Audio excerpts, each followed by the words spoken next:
Good afternoon, I'm Sean Yao and this is One News Now. Despite the already high temperatures we've been experiencing the past few days, hotter days are still ahead for the Philippines. That's according to Francis Orsho of Panahon TV in an interview with us here on One News Now. He said that the heat index will peak in April. Citing Pag-asa, Orsho explained that the extreme heat is prevailing because of high-pressure area and the Amihan or northeast monsoon no longer in effect.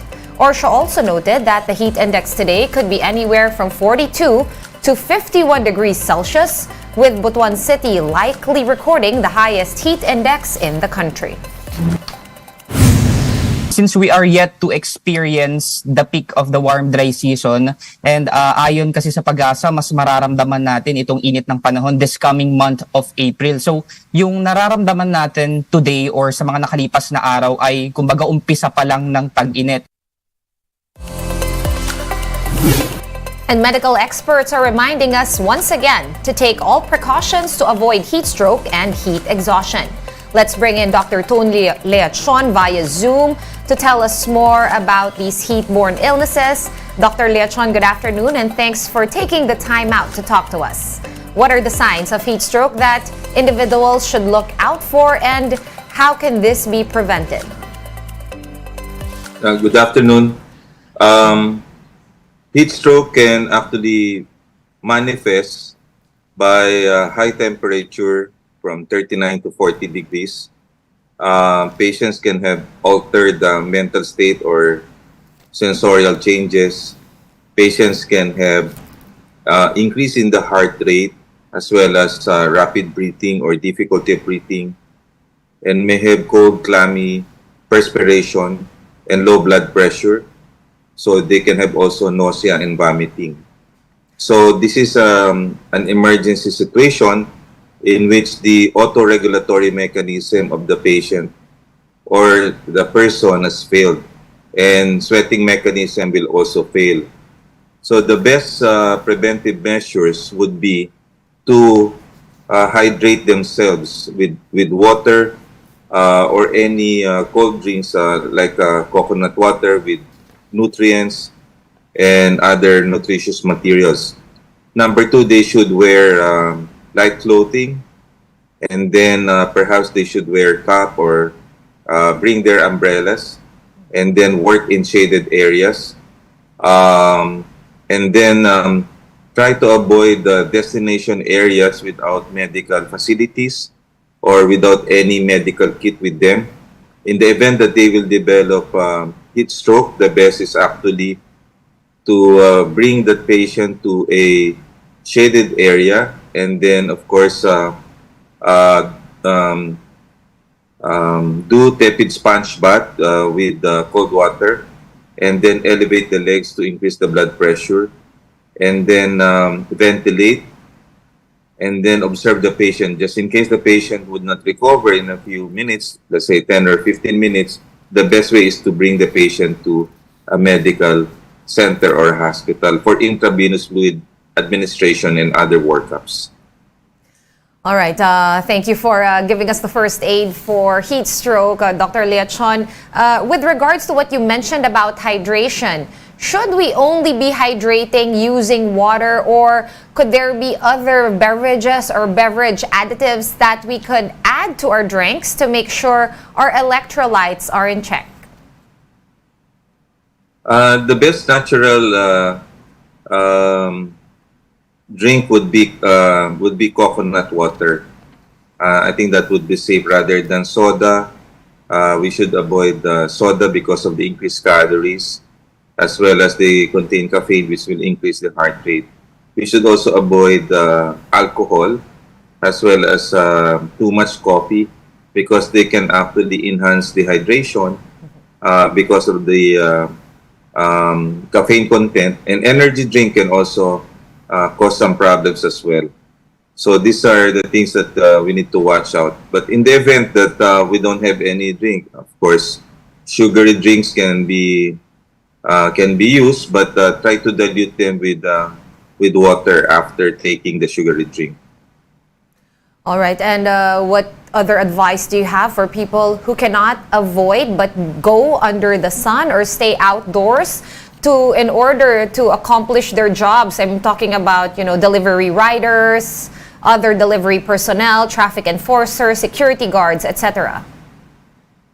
I think the best way is to be educated, be engaged and empowered by knowing these preventive measures. I think you should hydrate. I think these our riders and all the traffic enforcers and those working under the heat of the sun should hydrate themselves, wear light clothing, and then protect themselves with sunblock as well. Wear caps and then bring their umbrellas just in case. In case of emergency, I think our LGUs and other establishments like schools and of course the workplaces should have physicians or perhaps nurses with them so that they can actually help those patients who will develop emergency situation. I think after 3 years in the pandemic, people will be excited to go out and enjoy the summer period, particularly in the Lenten season.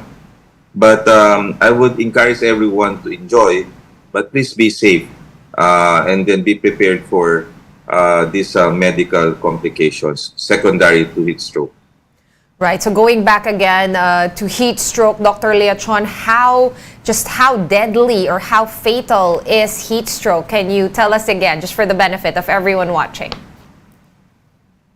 Well, heat stroke can really be fatal in the absence of immediate medical care.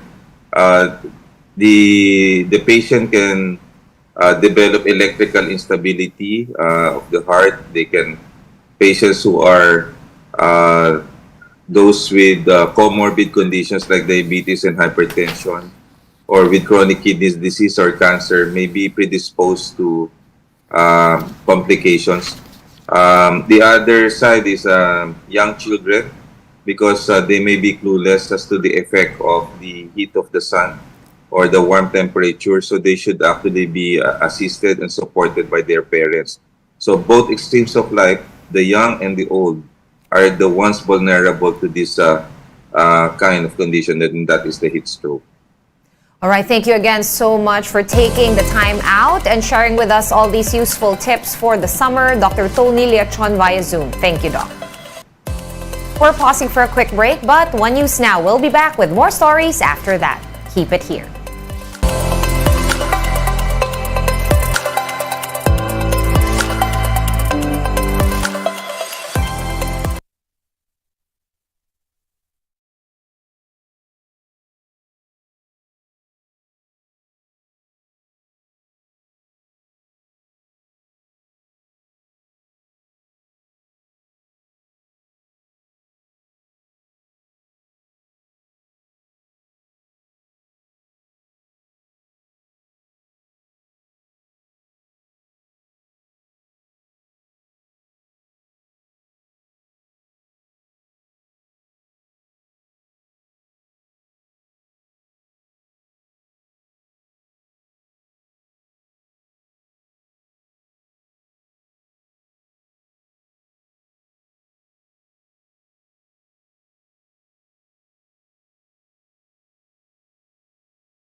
Thank you for staying with us here on One News Now. I'm Sean Yao.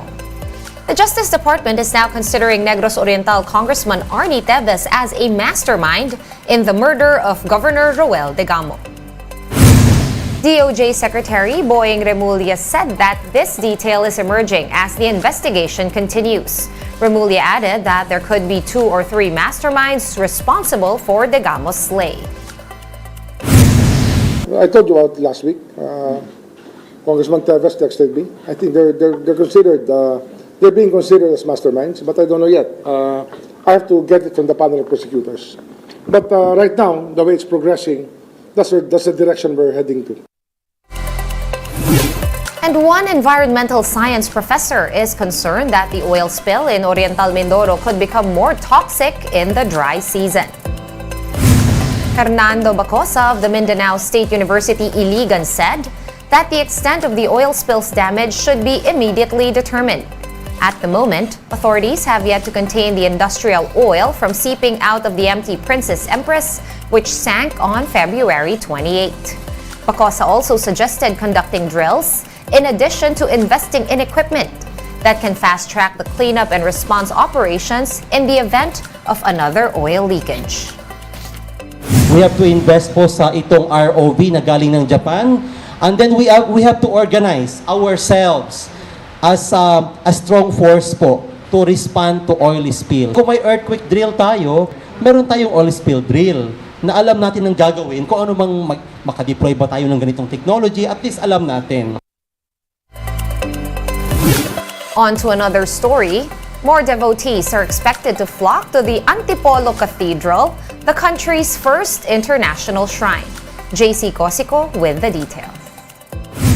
It is my great joy and honor to announce that today, March 25, 2023, Saturday, on the solemnity of the Annunciation of the Lord, the shrine of Our Lady of Peace and Good Voyage in the Roman Catholic Diocese of Antipolo is now elevated to the status of an international shrine by the Holy See.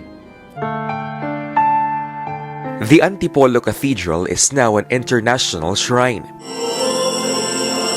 The church's ranking elevation came straight from the Vatican. After over a year of campaigning for it, devotees were thrilled with the announcement. Very proud kami kasi maliliit pa kami bata, nagsisimba na kami dito sa Antipolo. Siyempre proud ako kasi ang tagal-tagal na namin pumupunta rito, and to think na considered na siya internationally, siyempre proud ang Pilipino at saka talagang many devotions go here. Because of this new ranking, more people are expected to visit the church this coming Holy Week. Marami siguro mababago sa mga madadagdag sa schedules, at tingin ko dapat exaggerate pa namin yung aming apostolate kasi ang mga shrines dapat talaga mayroong charitable works na para maramdaman ng tao, lalo-lalo namang mahihirap, yung pagmamahal ng Diyos. The Antipolo LGU is also expecting more devotees to flock to the shrine, especially with the return of Alay Lakad after 3 years. About 13 million people are expected to participate in the event. This is 3 times more than the number of participants recorded in 2019. President Bongbong Marcos also joined in on the celebration. In a statement, the president said he hopes this declaration will deepen the faith of Filipino Catholics. A Vatican official is expected to arrive in the country in July for the solemn declaration of Antipolo Cathedral's elevation. For News 5, JC Cosico, We Are One News. And here is a quick look at today's other top stories. The Internal Revenue Bureau has authorized the filing and payment of the 2022 Annual Income Tax Return, or ITRs, anywhere. The BIR says that this is for the convenience of the tax-paying public. The deadline for filing this year is on April 17. The National Grid Corporation of the Philippines is warning of possible power interruptions. This is after the Energy Regulator, or ERC, denied the NGCP's request for a month-on-month extension of ancillary service agreements. Ancillary services support the transmission of power from generators to consumers in order to maintain operations. The MMDA has started issuing tickets to motorists for violating the exclusive motorcycle lane along Commonwealth Avenue in Quezon City. Those apprehended said that they did not know about the new scheme being in effect today after a 2-week dry run. Fines range from 500 to 1,200 pesos. One News Now will be back with the latest stories at 6:30 p.m. I'm Sean Yao. We are One News.